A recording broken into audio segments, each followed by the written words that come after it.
sini ada Bang Manjur dan juga Madam ya, Muslimnya. Selain saya, silakan. Terima kasih. Mohon izin sebentar, Madam, mau nanya dikit sama Bang Ortodok Rusia ini. Pak Ortodok Rusia Medan, boleh saya panggil siapa? Kalau boleh, panggil Pak Nick Or saja, Nick. aja. Oh, Nick. Pak Dik.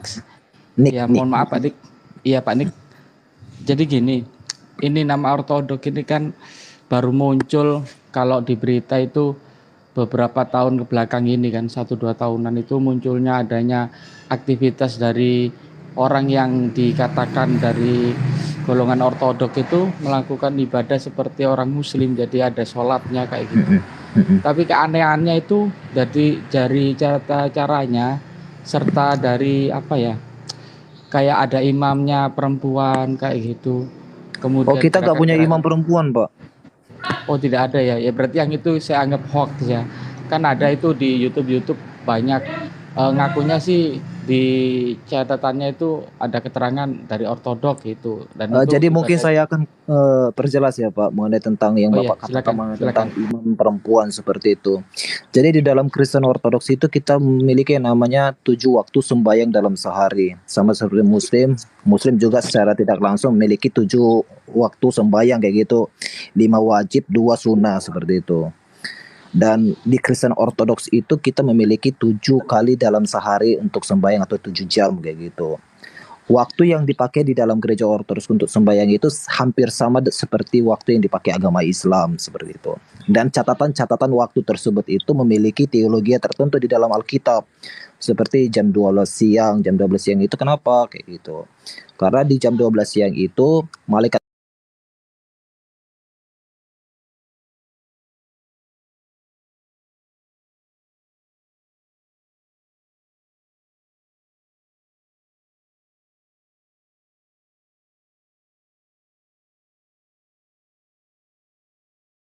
Bapak melihat imam perempuan sholat kayak gitu. Di kita itu ada yang namanya sholat di dalam rumah seperti itu. Seperti yang dilakukan oleh agama Islam ta. Jadi sholat itu bisa dilakukan perempuan dan laki-laki. Bisa menjadi, contohnya perempuan ini mau menjadi imam kayak gitu di dalam sholat kayak gitu. Dia bisa membacakan doa tersebut kayak gitu. Meskipun ada laki-laki di situ. Seperti itu, Pak. Ya. Silakan Pak. Tapi kalau di gereja itu nggak bisa dilakukan, Pak. Kalau di gereja nggak boleh dilakukan karena imam itu nggak boleh ada perempuan kayak gitu. Tapi kalau contohnya di dalam doa biasanya seperti itu boleh imam perempuan, dan itu hanya dilakukan di rumah. Oke, silakan. Bisa sih saya tunjukkan ya maksud dari apa? Enggak, maaf aku mau nanya, itu ajaran itu hanya terjadi di Indonesia atau di semua di seluruh negara? Dunia. Jadi di Indonesia dunia. Atau di semua negara yang ortodoks. Dan itu mulainya kapan di ya? semua negara yang ortodoks. Dan itu mulainya kapan ya? Dari dulu apa baru sekarang? Jadi sembahyang yang kita lakukan itu sebenarnya mengikuti sembahyangnya Raja Daud, karena Raja Daud mengatakan 7 kali dalam sehari aku datang kepadamu ya Tuhan gitu. Jadi kalau contohnya ada juga kita memiliki sembahyang 3 waktu. Jadi di dalam gereja Ortodoks itu ada 7 waktu dan 3 waktu. 3 waktu itu bagi mereka yang hidupnya secara sekuler. Dalam arti dia mungkin kerja, dia nggak punya waktu untuk sembahyang selama 7 waktu. Jadi sembahyang 3 waktu itu dilakukan oleh Nabi Daniel. Daniel mengatakan 3 kali dalam sehari aku memujimu ya Tuhan. Kayak gitu. Jadi kita mengikuti apa yang dilakukan Raja Daud dan Nabi Daniel. Dan kita juga memiliki yang namanya wudhu. Wudhu sendiri itu kita memiliki doanya sendiri, dan doanya itu ada di kitab Mazmur.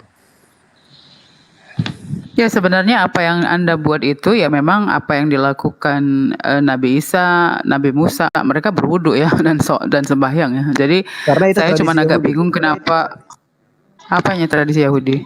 Tradisi Yahudi untuk mentahirkan diri mereka dengan air toh. Oh tidak, kalau di Islam itu adalah cara sebelum bertemu Allah kita harus mensucikan diri. Jadi itu bukan tradisi, itu adalah syariat di Islam.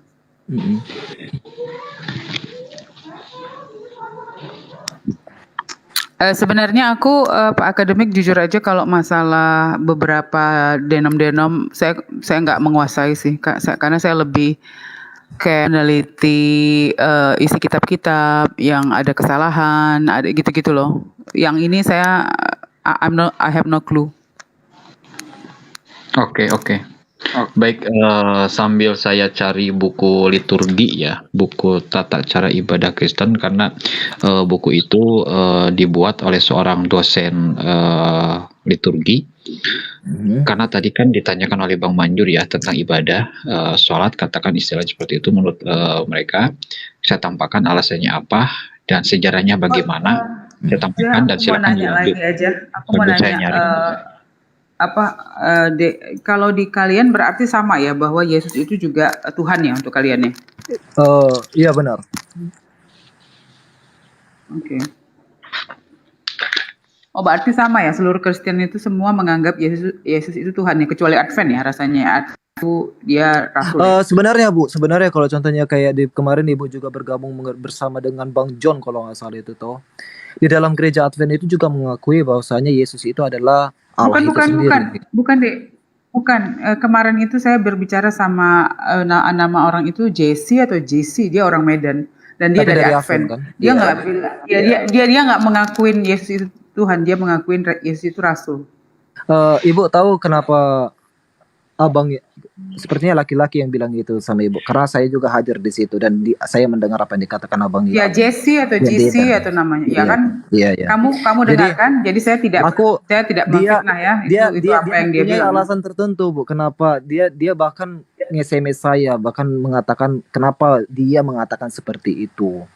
Oke, mengapa dia mengatakan seperti itu dan dia malah mengirim ke saya pesan. Tapi gitu. Maaf deh, setahu saya juga kenal beberapa orang Advent, tapi memang tidak detail sih kalau saya tidak mau memframingnya.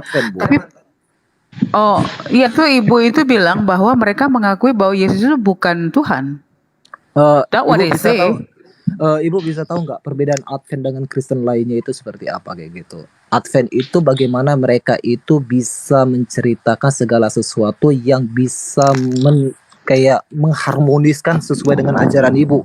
Meskipun di dalam ajaran Ibu itu Yesus itu bukan Tuhan, Advent juga akan mengakui bahwasanya dia bukan Tuhan, tapi secara langsung mereka mengakui bahwasanya Advent itu adalah gereja yang percaya bahwasanya Yesus itu adalah anak Allah atau Allah itu sendiri. Ibu bisa lihat kok di website aslinya Advent. Jadi mereka bisa mengatakan bahwa ya nggak paham itu dia yang jelas, termasuk teman si Jesse itu. Jadi kalau kamu mau menjelaskan pendapat explanation kamu, saya hargain. Tapi yang saya dengar dari si Jesse itu kan seperti itu ya kan. Enggak, saya cuma mau mendelivery. Saya hanya mau mendelivery yang kamu ada di situ waktu itu, bahwa teman Jesse itu berkata bahwa Yesus itu adalah rasul. Jadi saya tidak memframing dan mengata-ngatakan sesuatu yang tidak ada gitu. Penjelasan kamu kemana lagi ya itu nggak masalah, karena kan ya memang Islam dan Kristen itu berbeda. Saya hanya bertanya saja. Iya benar. Terima kasih. Enggak, kalau contohnya aku anjurkan sama ibu bisa langsung lihat di websitenya Gereja Advent sendiri. Di situ ada teologianya. Mungkin ibu hamat toh. Jadi apa sih yang diajarkan Gereja Advent? Apakah Advent mengakui bahwasanya Yesus itu adalah Allah kayak gitu? Ibu bisa langsung datang ke website. Kalau saya lagi tentang di dalam Bible itu juga tertulis bahwa Yesus itu mengatakan hanya utusan gitu loh. Jadi itu yang masih saya pelajarin dan baca ini loh. Jadi misalnya ini sebentar Pak. Kayak itu kayak 9 ya kan, Yohanes 14:28 itu saya sudah tulis itu beberapa kalimat di dalam Bible yang menyatakan Yesus itu bukan Tuhan.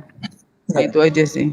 Mungkin ini kalian bisa, misalnya nih kalau kamu mau kepengen pelajari dan tulis saja Yohanes 10:29, Yohanes 14:28, 16:19, Roma 8:4, Kisah Para Rasul 7:56, Matius 24:36, Matius 11:25, Lukas 10:21, Matius 27:46, Markus 15:34, Lukas 23:44-46, Yohanes 19:30 dan 30. Nah, itu yang saya udah catat bahwa pernyataan-pernyataan Yesus clearly mengatakan bahwa dia seorang messenger atau manusia. Oke. Jadi sebenarnya ya itu menurut saya gini bahwa suka atau tidak suka bahwa di Islam itu Yesus atau Nabi yang diklaim juga tidak sama.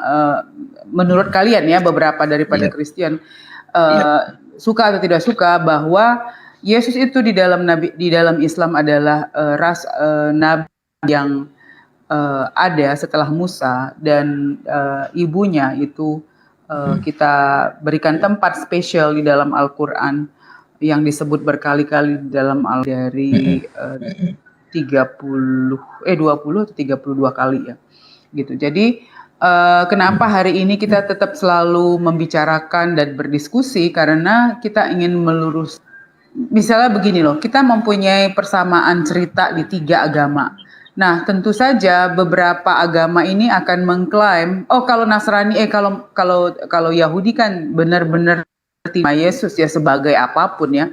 Tapi kalau di Islam kan kita memang mencintai, menerima, bahkan mengikuti ajaran Yesus yang dia lakukan yang kita lakukan selama ini gitu ya.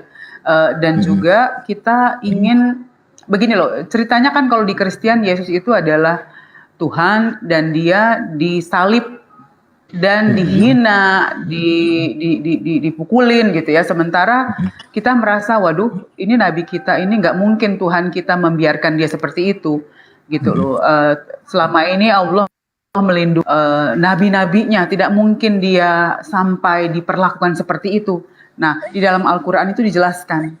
Nah, itulah yang ingin kita diskusikan kepada saudara. Coba lihat nih, di dalam kitab kalian juga ada kata-kata bahwa menyatakan dia itu manusia loh gitu loh, atau dia itu messenger loh. Jadi sebenarnya yang ingin kita diskusikan adalah menurut umat Kristen ini loh, beberapa ayat-ayat yang menyatakan dia sendiri adalah dia sendiri mengakui bahwa dia seorang messenger gitu loh. Nah, kalau umat Kristen lagi menemukan beberapa kali kan bahwa dia itu Tuhan gitu. Tapi kita mau mengingatkan lagi di mana klarifikasi yang secara jelas bahwa dia itu mengatakan seperti itu gitu loh. Jadi diskusi kita kan selama ini hanya seperti itu. Tapi kalau ada yang menghina Yesus, tidak pernah ada kita menghina Yesus ya.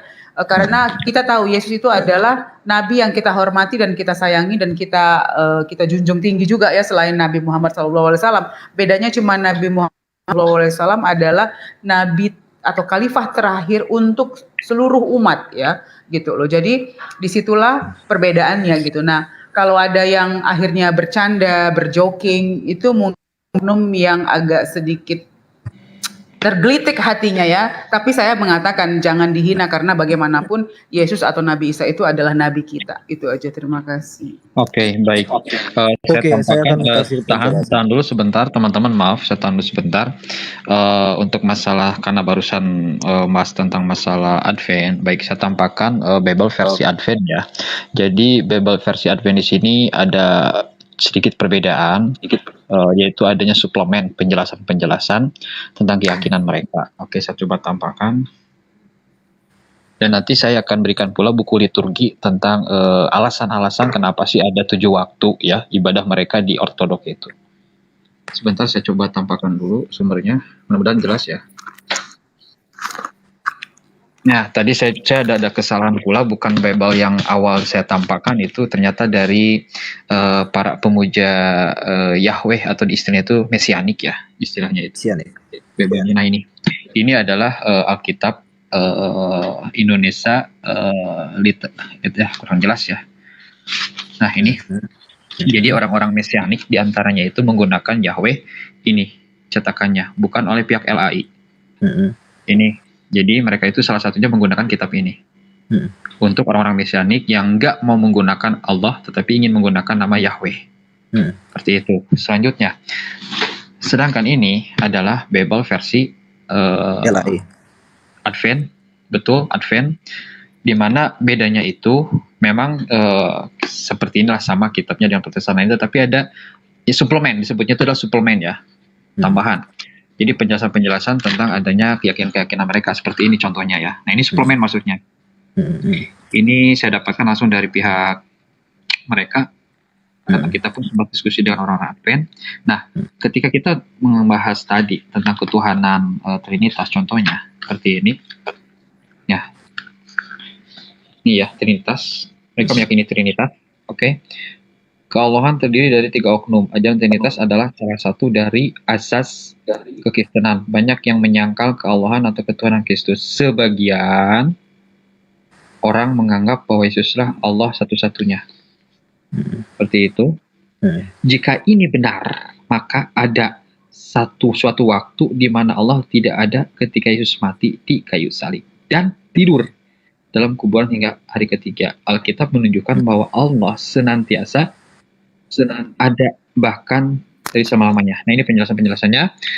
Nah, lalu di sini apa halaman 45 ya di suplemennya? Apa hubungan keanggotaan kealahan? Jadi ada anggota-anggota. Anggotanya itu Allah Bapa, Yesus Kristus, dan Roh Kudus. Keanggotaannya dalam Trinitas kealahan. Nah, ini dalilnya untuk Yesus sendiri ya, sebagai anak Allah satunya yang kekal.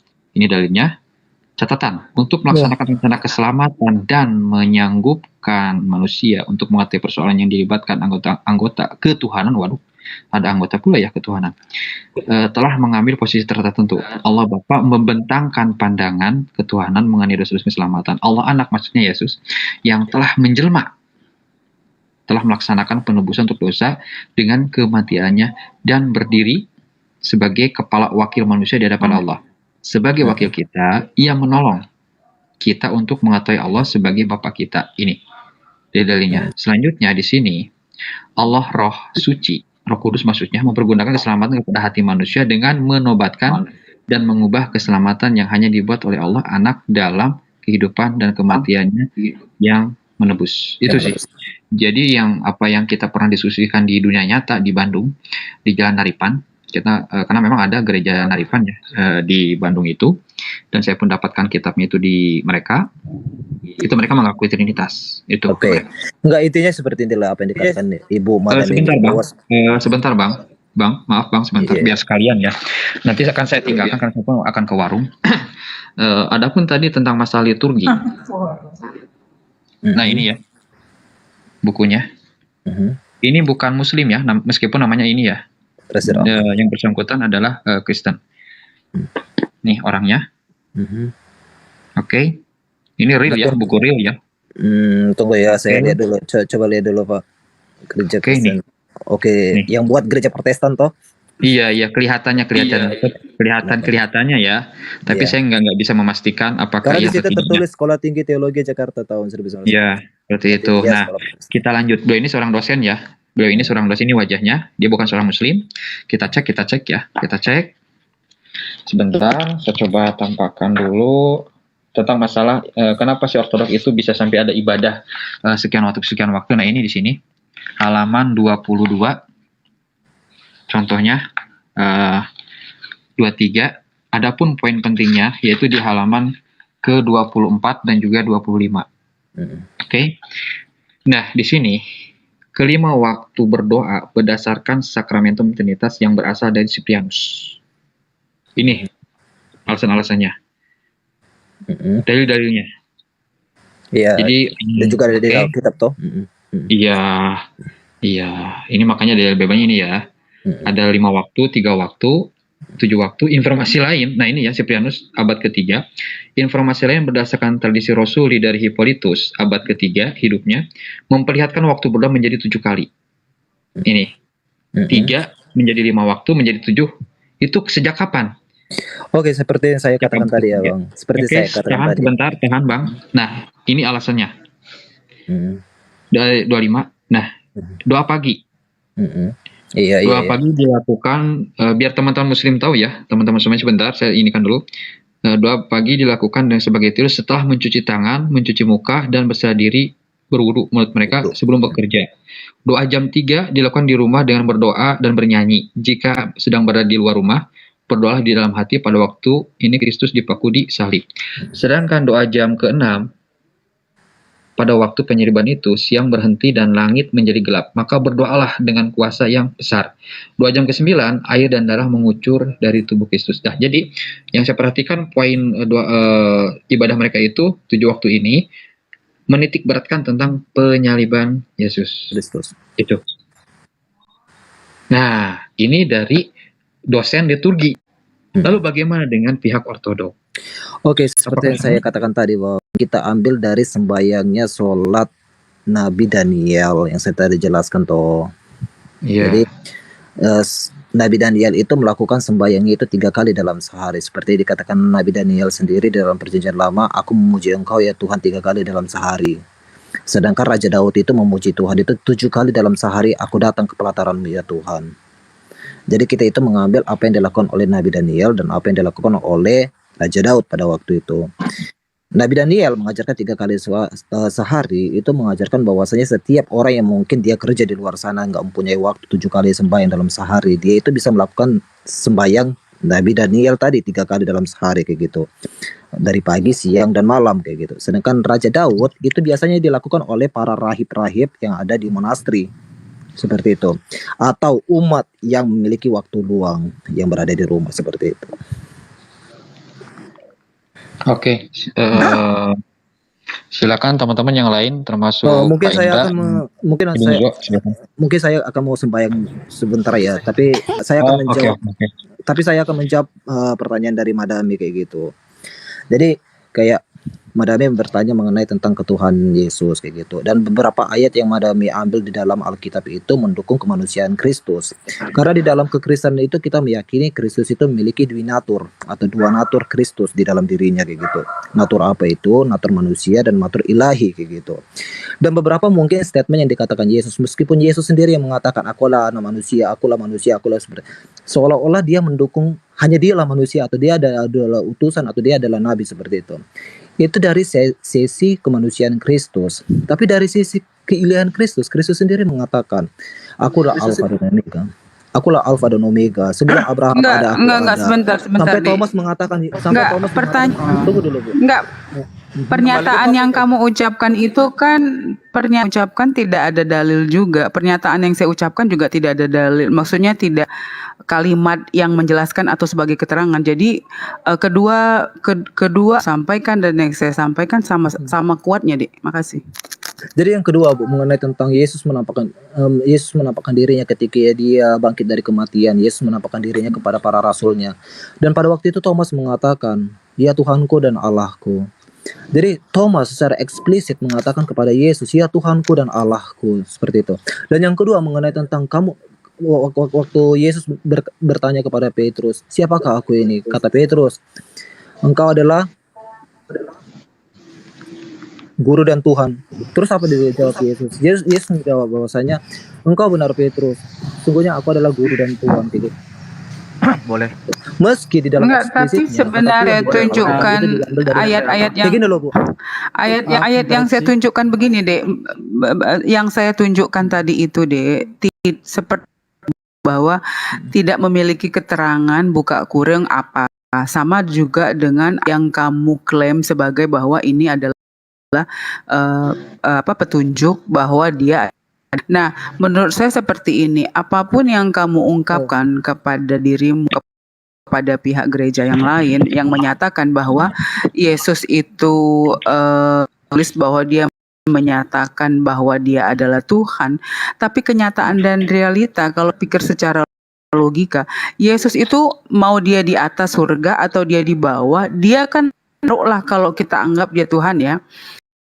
Dia kan paham dirinya Tuhan. Kalau orang lain, kamu pun yang melihat atau membaca ayatnya, mungkin kita sedikit ragu apakah dia Tuhan ya, karena ada yang bilang dia begitu, ada yang bilang tidak. Tapi kedua ayat yang kita tadi tidak ada buka kurung keterangan menyatakan bahwa oh ini dia sebagai manusia atau dia akan karena dia lagi sebagai manusia.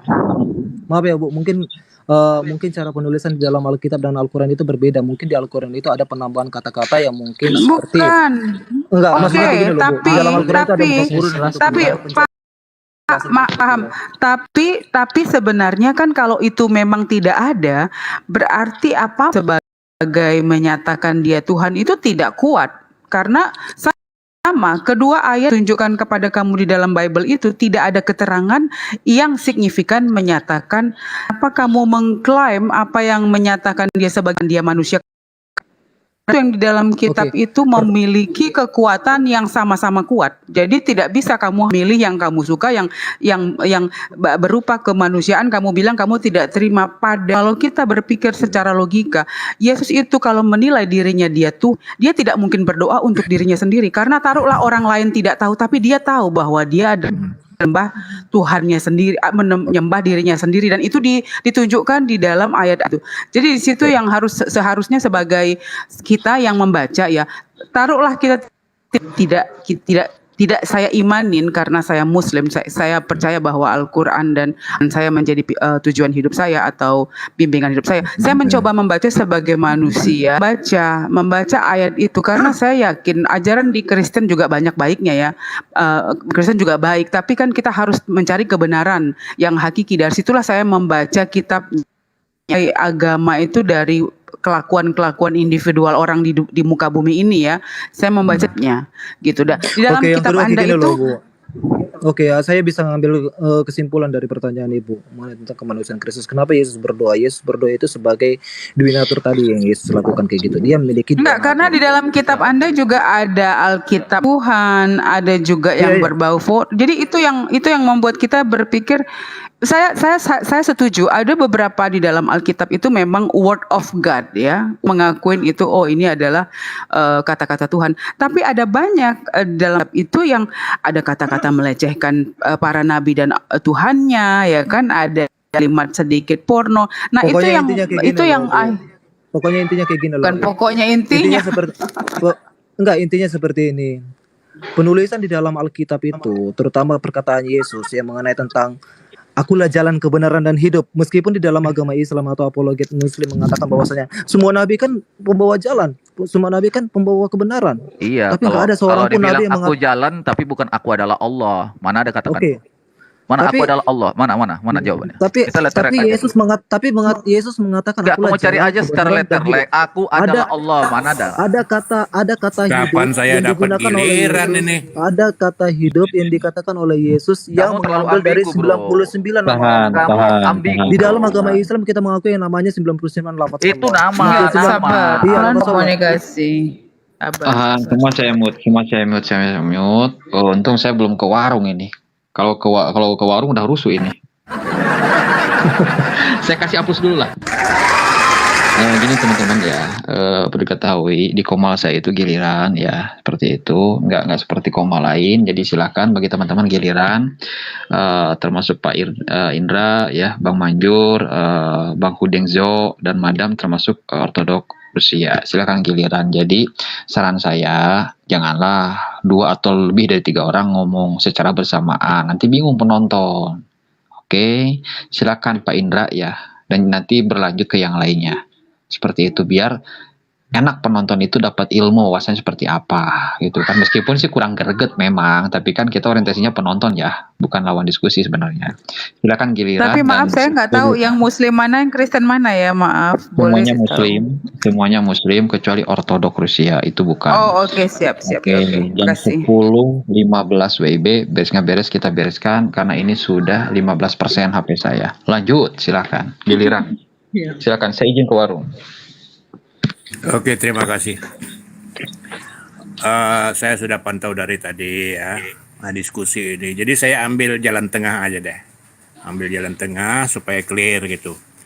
Kalau membahas soal Advent tadi, kebetulan saya di Lampung ini dekat rumah saya ada rumah sakit Advent dan gereja Advent. Dan saya kebetulan dulu jadi security Advent.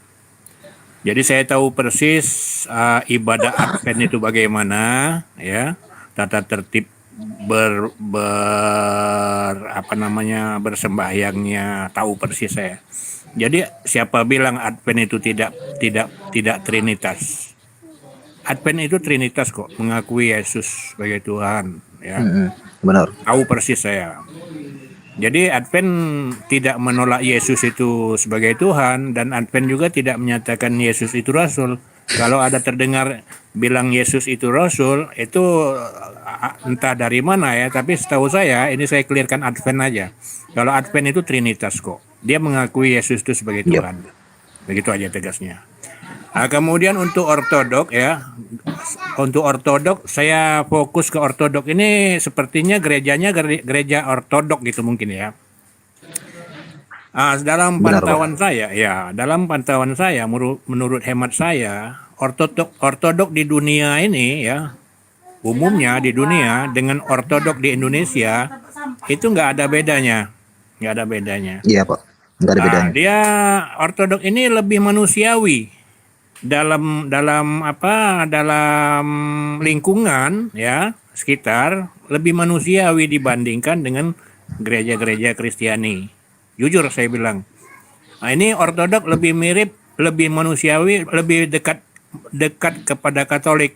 Katolik juga manusiawi, enak gitu. Dengan Muslim bagus gitu ya, nggak ada selisih paham, saling menghormati, saling menghargai gitu. Saat-saat Muslim waktu masuk ibadah mereka hening, tidak berisik.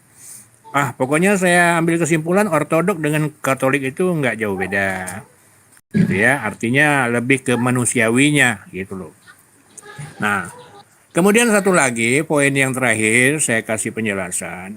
Kita kalau mau bicara diskusi dengan agama Kristen ya, kalau diskusi itu nggak akan bisa jalan, nggak akan pernah bisa selesai, nggak akan pernah dapat titik temu, titik akhir, nggak bakalan. Karena apa?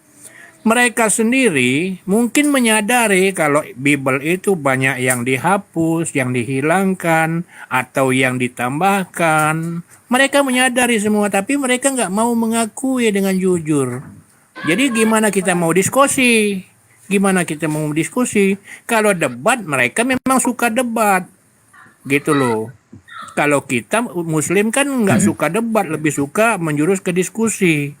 Nah, kalau Kristen ini kalau sudah debat mereka terpojok, mulai hujat, mulai nista, mulai segala macam, sampai Muhammad punya istri banyak pun dipersoalkan. Mereka nggak sadar kalau mereka sendiri di pihak mereka di Bible sendiri mengatakan ada yang umur 30 tahun nikah dengan usia 3 tahun, lebih gila lagi. Tapi mereka nggak akan bisa terima, jadi nggak akan pernah ada clearnya kalau berdiskusi, apalagi debat, gitu. Karena mereka sendiri entah sadar entah tidak ya, Bible mereka sudah murat-marit, sudah banyak hilang ayat-ayat dihilangkan atau gimana nggak ngerti atau yang ditambahkan. Mereka tahu sebetulnya, mereka tahu itu sadar, tapi mereka nggak pernah mau mengakui dengan jujur, dengan satria gitu loh. Gitu aja dari saya, silakan. Ya. Lanjut. Sebenarnya ini loh, benar itu yang bilang. Tapi kita kan berdiskusi ini Pak untuk meluruskan. Dan Oke, yang kedua kayak kalau gini loh, Bu. kita Aku tadi mau menjawab pertanyaan Ibu tadi mengenai tentang Yesus disalib toh. Di dalam Al-Quran itu Yesus itu tidak tersalib.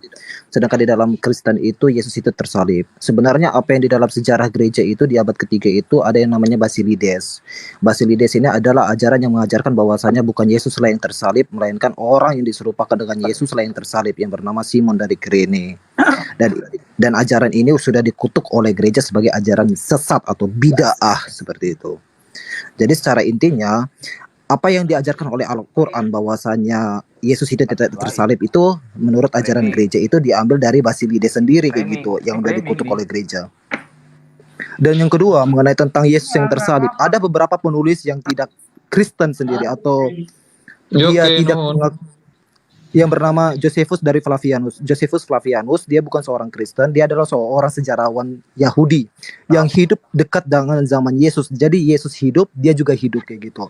Jadi Josephus Flavianus juga menuliskan bahwasanya ada seseorang yang bernama tokoh dari Yahudi bernama Yesus Kristus, dia disalib oleh orang-orang Romawi.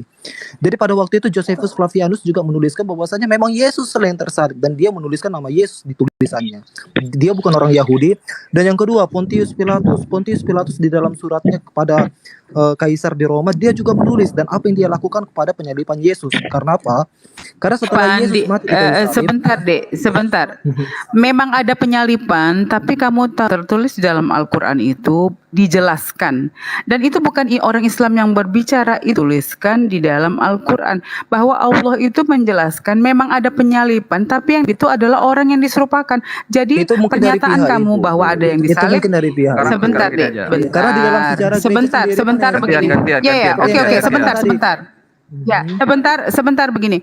Karena begini, karena kamu tadi sudah saya kasih kalimat-kalimat di dalam Bible yang menyatakan Yesus itu adalah atau messenger, tapi kamu tolak.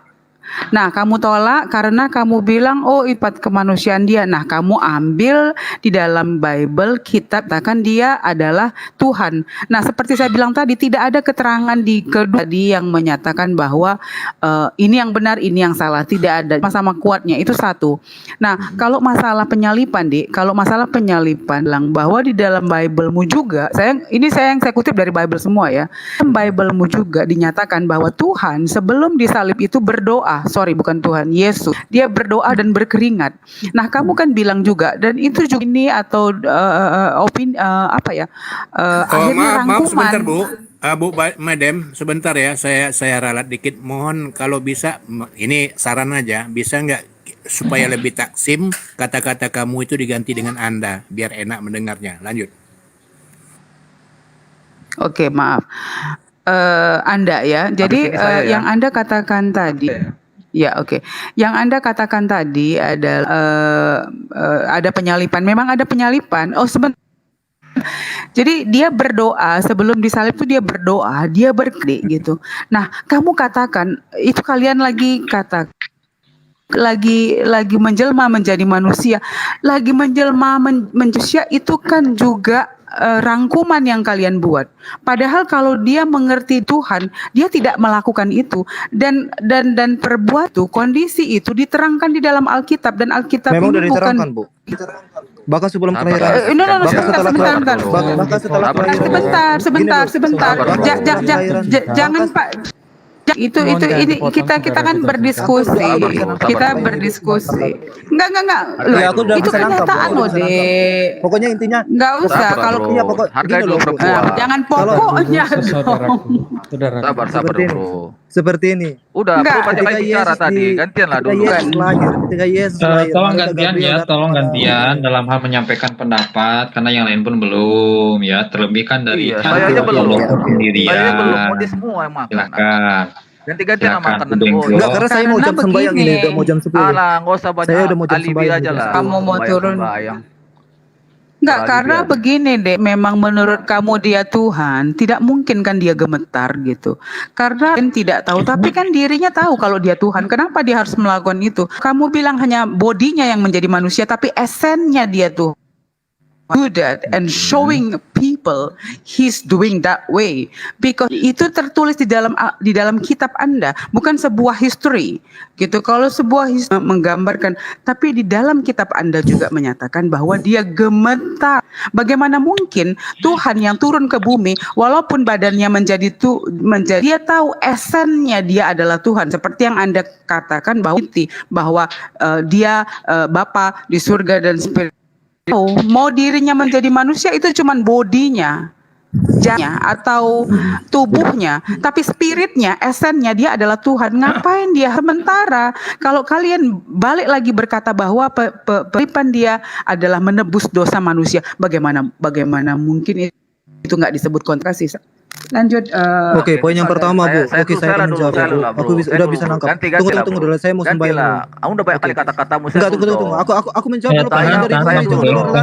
Jangan dua orang bertanya bertubi-tubi pertanyaannya. Enggak, gini dia Aku fitnah nih, mau Bang. menjawab dulu pertanyaan Ibu. Aku mau menjawab dulu pertanyaan Dia Ibu. ada buat fitnah, Bang. Ada dia buat fitnah, Bang. Aku harus luruskan dulu, Bang. Tahan sebentar. Tahan dulu, semuanya tarik nafas 5 menit.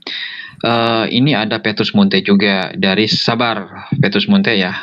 Ini dari Koptik tapi sama Ortodok. Mungkin bisa Petrus Munte ini dan ya tahan. Yep. Ortodoks ini mau ibadah ya, kita hargai ya seperti itu. Dan silakan Ortodoks bisa menyampaikan pendapatnya, dan silakan Bang Hudengzo memberikan pula sanggahannya, dan tolong jangan panjang kali berkali tinggi, substansinya saja. Silakan. Oke, saya Bang menjawab Hud. dulu ya sebelum saya sembahyang. Silakan.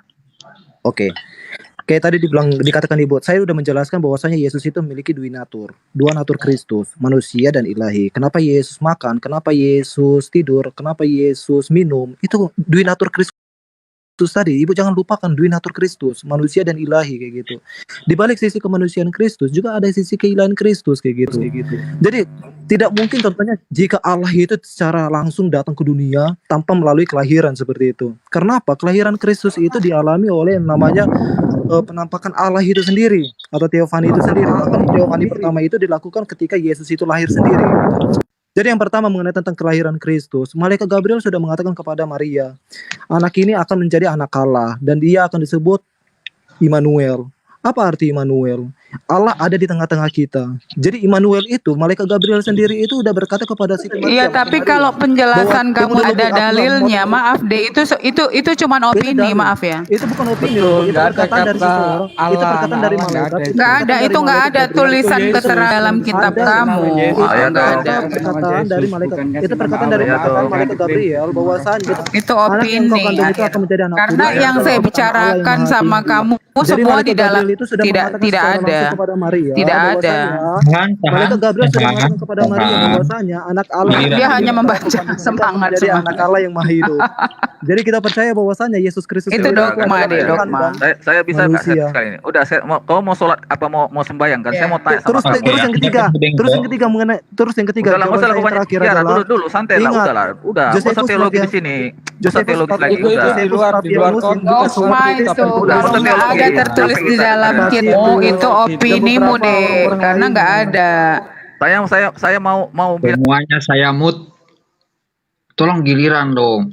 Kalau semuanya 6 orang ini ngomong, siapa yang bisa dengerin dengan enak ya, teman-teman tolonglah gitu kan. Dan ini pun Bang Ortodok katanya mau ibadah kita hargai. Yang keduanya nanti juga akan ada nongol itu si Petrus Munte dari Optik. Lanjut. Oke, saya turun dulu ya, saya masuk bayang dulu. Tunggu dulu, saya dulu belum bro, sabar bro. Aku udah mau jam sembahyang ini bang. Dengar dulu lah bro, santai dulu. Sekarang saya mau tanya sama Anda, Anda harus klarifikasi dulu. Kapan Basilides memberikan firman kepada Nabi Muhammad? Kapan Basilides menuliskan firman? Ya Muhammad belum lahir bang di situ. Makanya Anda kenapa membilang bahwasannya Islam itu bidat mengikuti Basilides? Dari mana dasarnya Allah Subhanahu Wa Taala dapat kabar dari Basilides? Karena apa? Di dalam kekristenan Al-Quran itu ada datanya nggak bahwasannya Basilides menyebarkan agama? Ajaran yang diajarkan Basilides ada. Mana datanya bahwa Nabi Muhammad menerima data dari Basilides? Bukan main klaim. Abang cari. Kamu nggak boleh gitu, fitnah kau. Pokoknya Nabi Muhammad kenal sama Basilides ya. Kalau nggak ada, ampas kamu ya. Ku gigit kupingmu. Bang, Muhammad itu nggak kenal Basilides karena Muhammad belum jadi kenapa kau bilang datanya adalah orang bidat? Kau bilang Nabi Muhammad punya begitu, kamu nggak bisa begitu dong. Iya, itu data bahwasanya Basilides berinformasikan kepada Nabi Muhammad. Kita nggak usah bingung deh. Di dalam kitabnya aja juga ada banyak Jangan kau menyebar fitnah di sini, bro.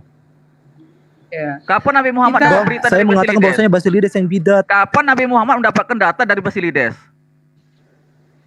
Mana? Karena Basilides mengajarkan bahwasanya bukan Yesus yang tersalib. Mana datanya Nabi Muhammad mendapat data dari Basilides? Datanya sayang, kasih data dong. Kamu jangan buat fitnah sini kau, buat malu aja kau.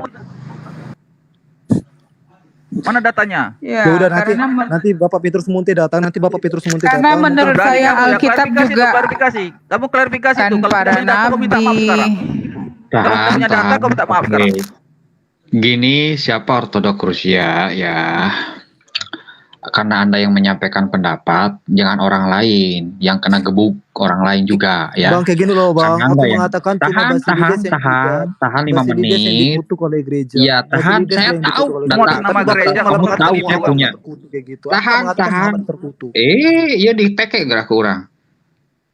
Tolong dong, saya punya room, tolong hargai saya. Kalau enggak out saja. Ya, tolong gini.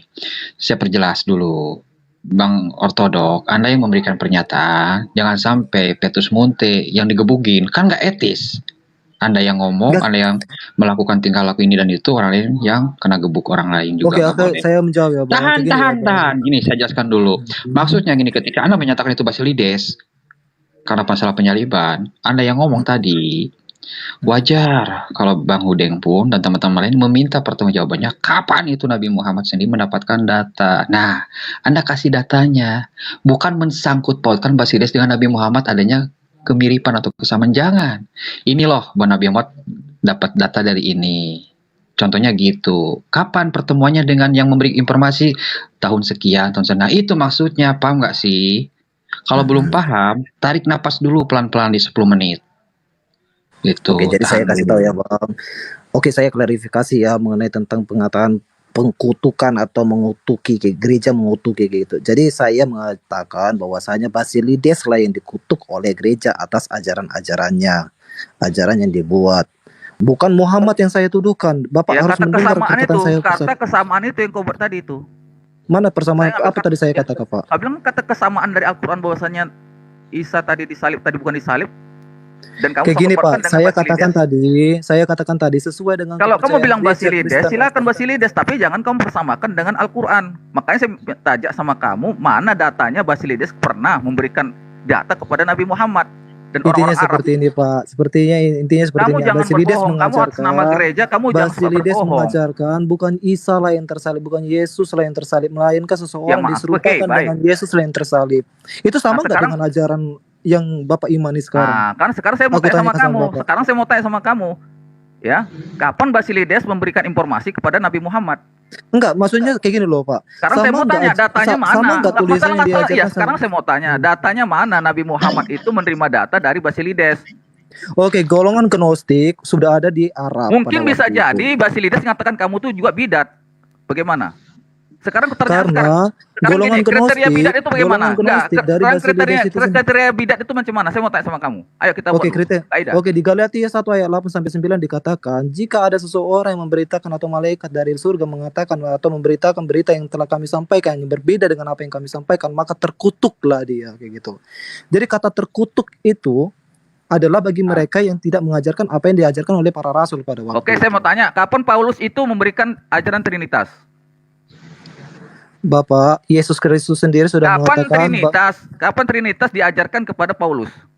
Oke, bukan Paulus saja, Yesus sendiri sudah mengatakan Mana tentang datanya Trinitas. Paulus itu mengetahui Oke. tentang Trinitas? Ayo mana? Yesus mengatakan Pertanyaannya bahwa jangan saya pergilah, bertubi-tubi, jadikanlah semua bangsa muridku, bisa. jadikanlah mereka baptislah mereka dalam Ortodoksi nama ya, Bapa, Putra, dan Roh ortodoksi Kudus. ya. Munte, Ortodoksi tidak tolong perlu jangan dijawab semula. munte. Tarik napas dulu 30 menit. Anda belum diizinkan ngomong. Jangan samakan komal saya dengan komal orang lain ya. Nggak suka kau turun. Kau turun. Jangan samakan streamnya di YouTube dengan di sini ya. Jangan samakan kau. Ini bukan pasar. Jangan samakan kau. Kau nggak suka turun. Sudah saya beri ruang waktu, belum ngomong, tahan dulu. Tarik napas 10 menit. Silakan.